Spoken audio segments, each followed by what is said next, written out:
Hey everybody, welcome back. Hey, for the most of you that have been watching this channel and know me, you get to know me I guess, you know that I like a good capture card or a good DVR. Hey, well in this video I'm going to go ahead and show you a standalone DVR type box that does not need the normal dependence on a PC, a Mac, or anything alike. That's right, it is a standalone 4K DVR setup that may just be the ticket to what you're looking for. You know, for taking your set-top boxes and Fire Sticks to the next level, not to mention all the gamers out there. Okay, I want to go ahead and give a shout out to cloneralliance for sending me their newest UHD Pro DVR.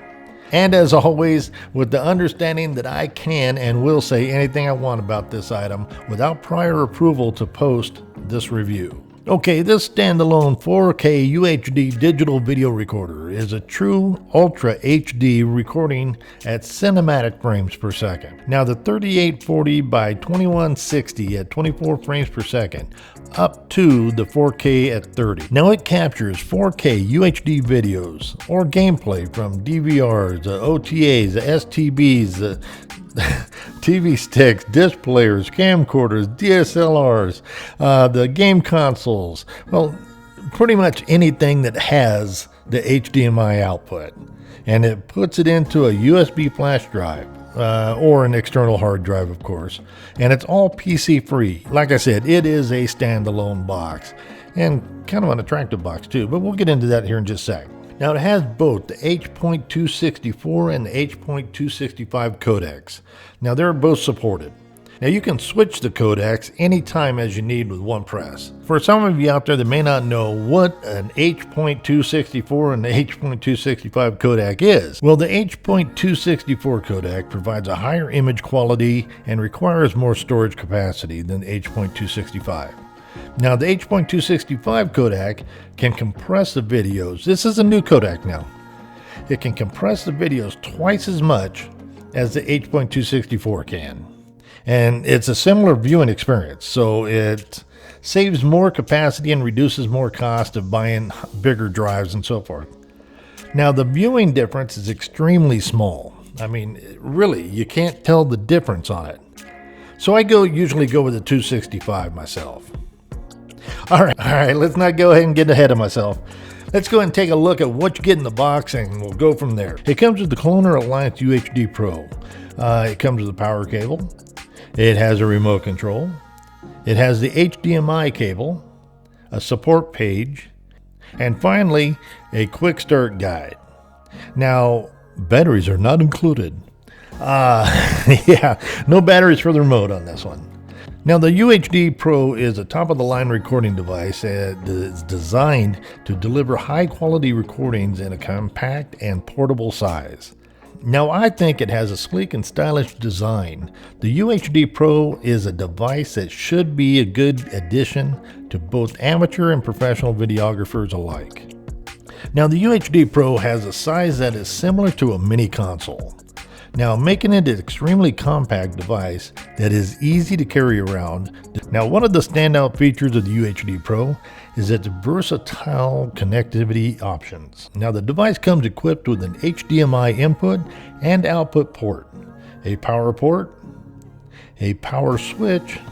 Additionally, there are USB Type A. It also comes with a mini USB port that lets you connect to your PC. Now with these connectivity options, you can easily record all your media quick and easy, just like a DVR should. On the front of the device, there are an assortment of 3.5mm jacks and buttons, an IR port for the included remote, a light pipe that runs around the perimeter of the device and functions as a status indicator for recording formats. Now the top UHD Pro bears a cloneralliance branding, and the status LEDs are embedded in the center of the logo. And likewise, it functions as a status indicator, which these features, you can easily control the device and monitor its performance. Okay, let's go and get this thing hooked up and see what it does and how well it does. Now this UHD Pro does feel solid. It's constructed well. It seems to not twist. It doesn't crack.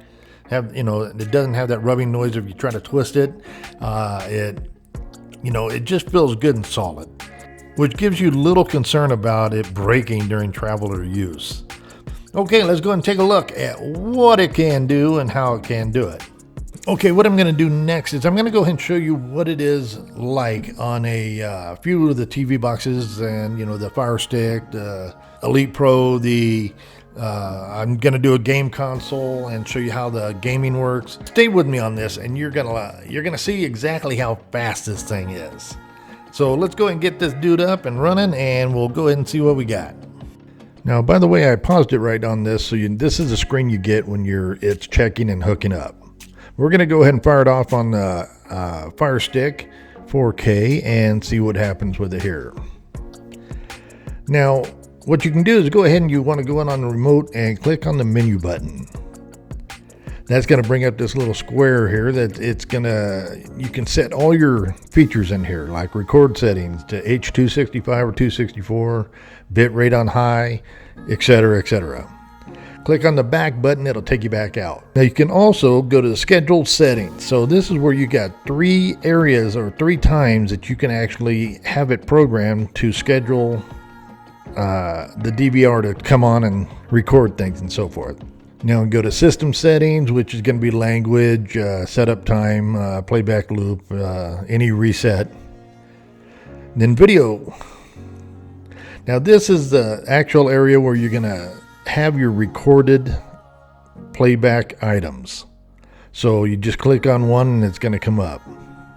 But let's go ahead and let's go ahead and get out of this, and we're going to go ahead and go over and hit the display button, which is going to give you this box on the left. It's going to tell you everything about that, what's coming in, what's going out. Next, let's go ahead and click on the record button. Now you're going to see that record up there right now. It will go away as it records. Your recording does not see any of this. But yeah, this is, it's not hesitating, guys. It really is as fast as you want to push it, and it's not lagging whatsoever. So it has a really low latency. Great for gamers.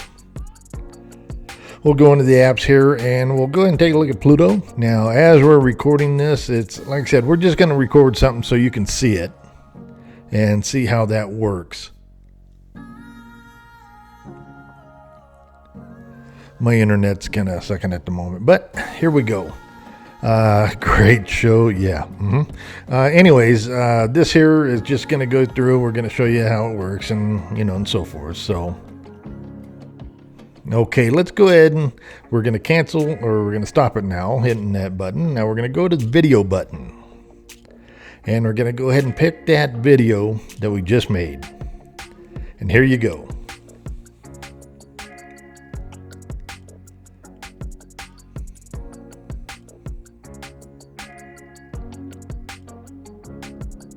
See, I mean, it records beautifully. I really kind of like this. I think it's...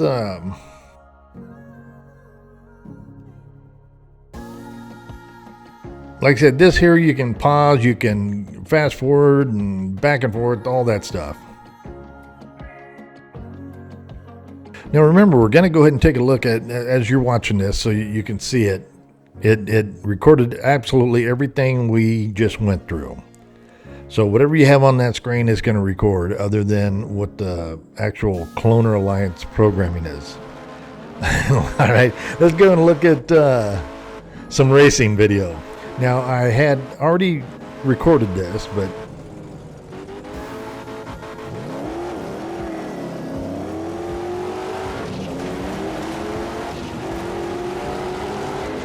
and this is exactly how it looks without going through the capture card.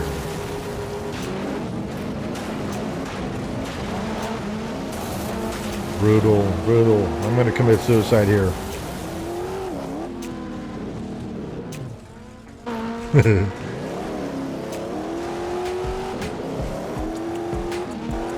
Yeah, it works well. So let's go ahead and let's take a look at it on the Superbox. Now this is a recording of it. We're just going through it, and it records absolutely everything very well. Okay, next here we're going to go ahead and take a look at the NVIDIA Shield. This is what kind of worried me. It came out with this green tint. Hope somebody out there can maybe put in comments why it is doing this. I have not had a capture card do this before, and it was only on the NVIDIA Shield. I went through about 10 boxes, and it only did it there.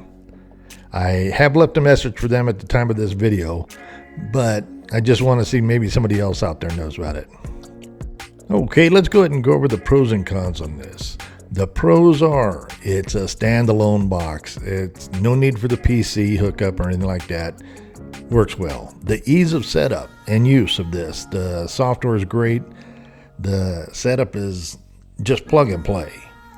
Now the low latency, this is going to be great for anybody, but for gamers mostly, because I mean this thing is fast.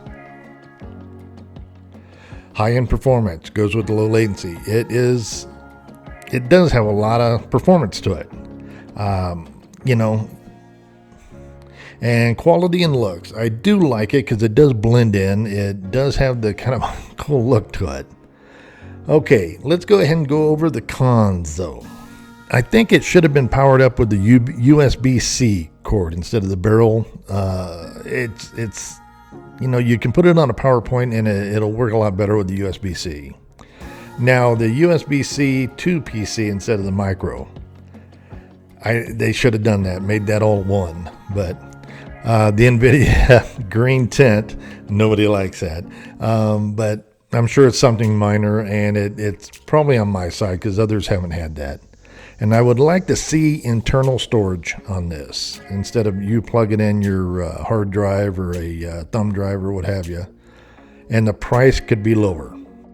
Hey guys, let me know in comments what you think about the box, and if anybody has that same problem with the NVIDIA Shield. I haven't been able to come across anybody yet. And do me a favor, if you would, give me a like on this bad boy. I need the algorithm to pick it up. And if you're not subscribed, now would be a good time to subscribe. Like I said, our subscribers are 29%, or actually 29.5% better looking than the non-subscribers. So remember, hit that subscriber and hit that bell notification. Hey, until the next time, guys, I'll see ya. Thanks for being here.